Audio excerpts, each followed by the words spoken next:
life I live, but you never leave me. You forgive. I won't always get it right. It's alright, 'cause no matter what I do, no matter what, I'm always loved by you. In the morning time, I'm gonna sing. God, you make me smile when you're doing your thing.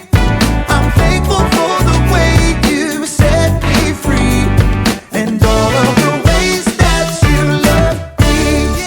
In the morning time, I'm gonna sing. God, you make me smile when you're doing your thing. I'm thankful for the way you set me free, and all of the ways that you love me. Let's take 'em to the bridge. God, you're never giving up on me. God, your love is all I'll ever need. You're all that we need. In the morning time, I'm gonna sing. God, you make me smile when you're doing your thing. I'm thankful for the way you set me free, and all of the ways that you love me. In the morning time, I'm gonna sing. God, you make me smile when you're doing your thing. I'm thankful for the way you set me free. Yes, we are. And all of the ways that you love me. I'm thankful for the way you set me free. And all of the ways that you love me. Sing it again. And all of the ways that you love me.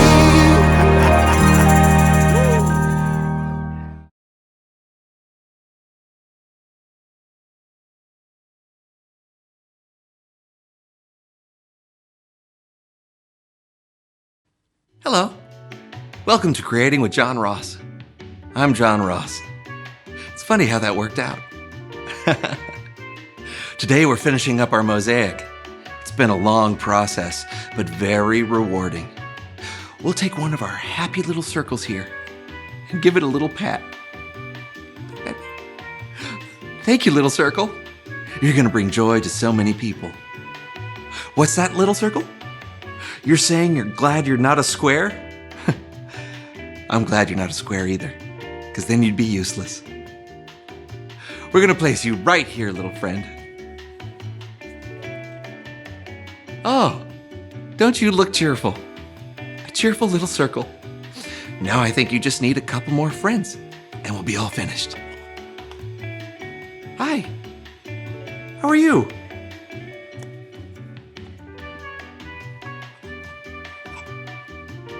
Oh, you're very round today.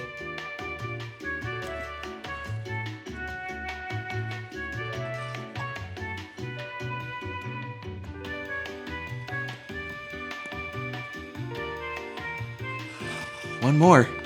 We're getting so close to the end now. You can feel the excitement from all of our little circle friends. Hi, this looks like fun, Thank you, John. Brandon. We're almost finished with our happy little mosaic here. Oh, do you mind if I No, put one Brandon, up? that would be just great.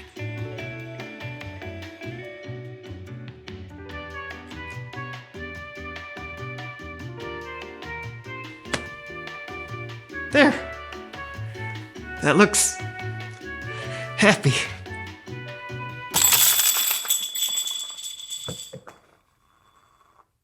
So happy.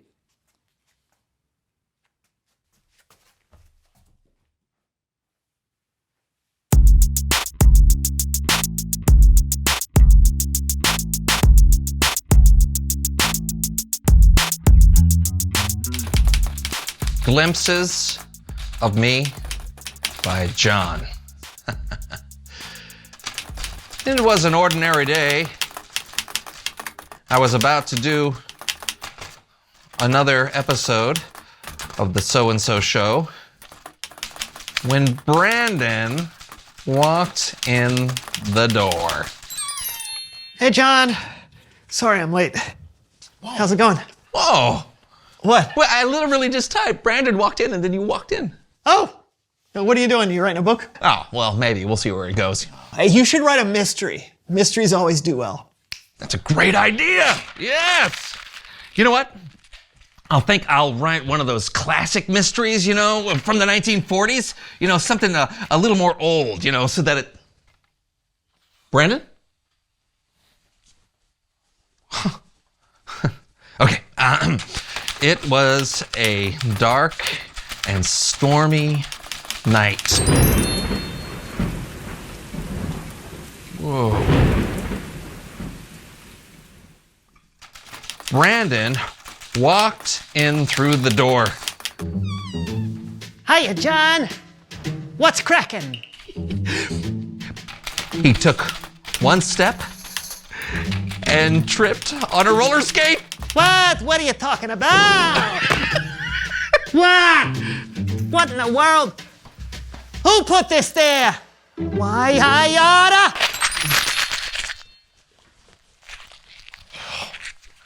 All right. Oh. Okay, let's try again. Brandon walked in through the door holding a freshly baked cake. Hey, John. I baked you a cake. Here you go. Oh, thank you. Uh-huh. Mm-hmm. Oh, my goodness. What kind of cake is that? It's coconut. Don't you like it? No, thanks. Man, now what am I going to do with all this cake?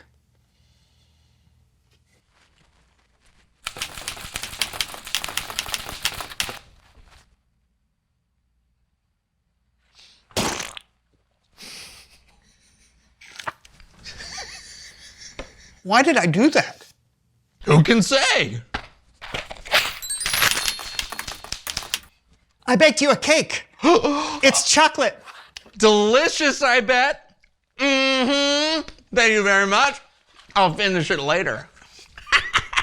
Why? Have you got other plans? You better believe it.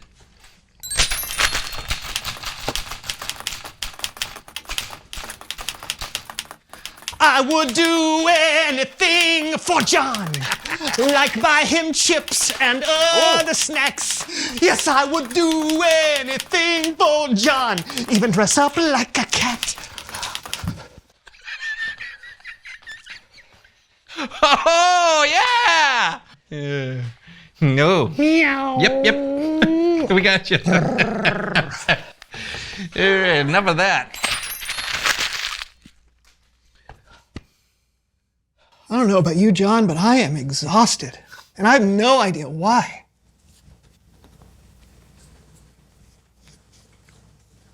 What? It's Bible story time with Kellen.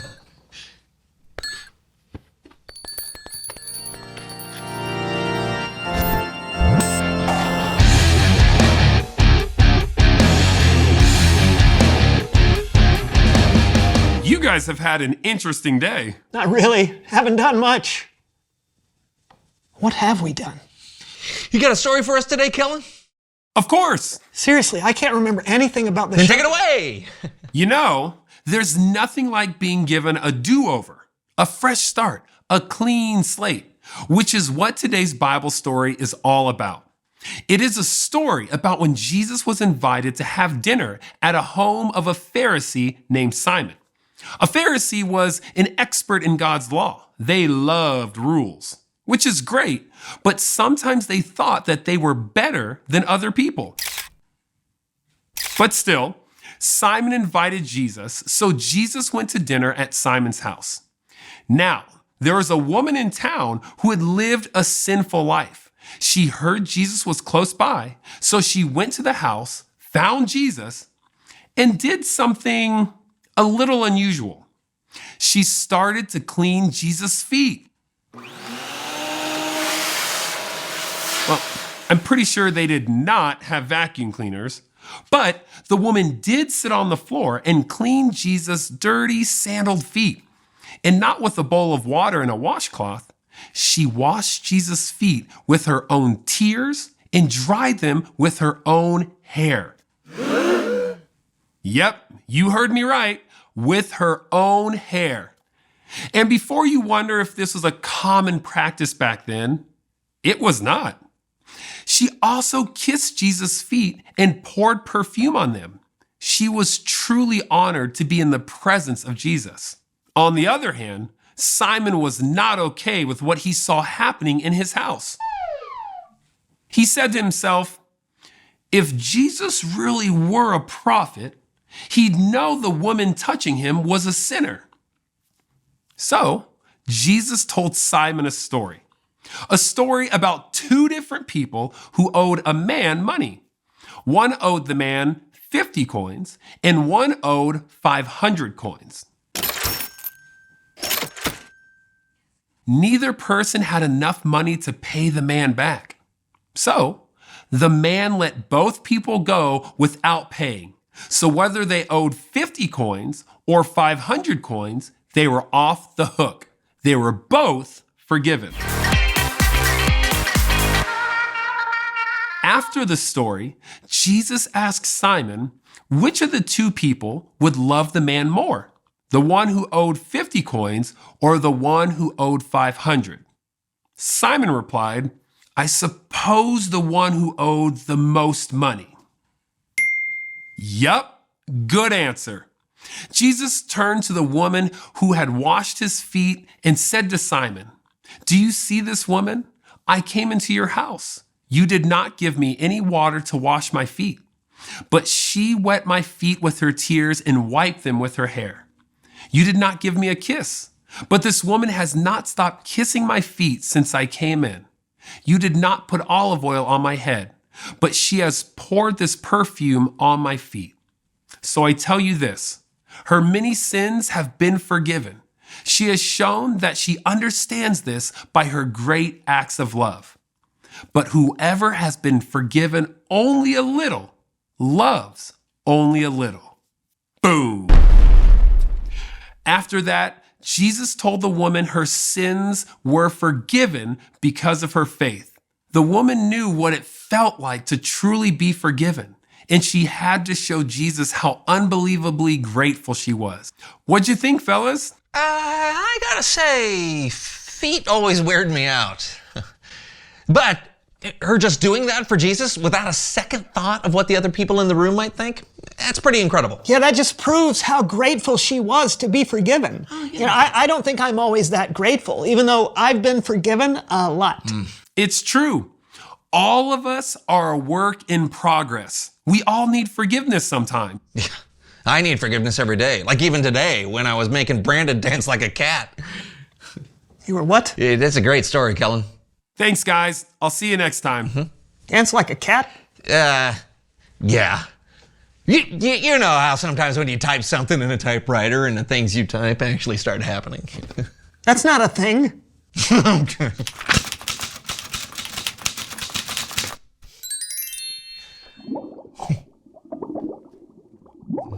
What? Reveal the question.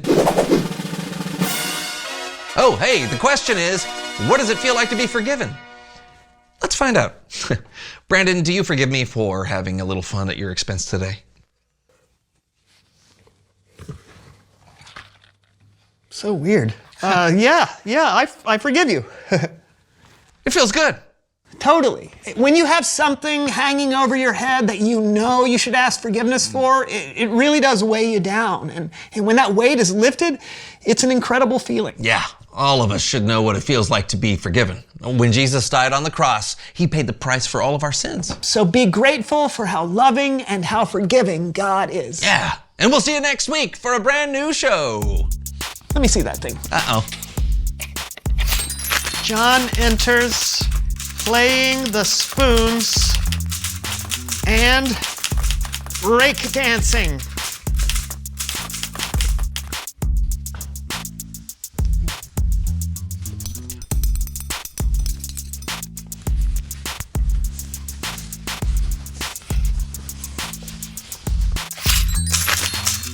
You can take my chips, but you can never take my talkies!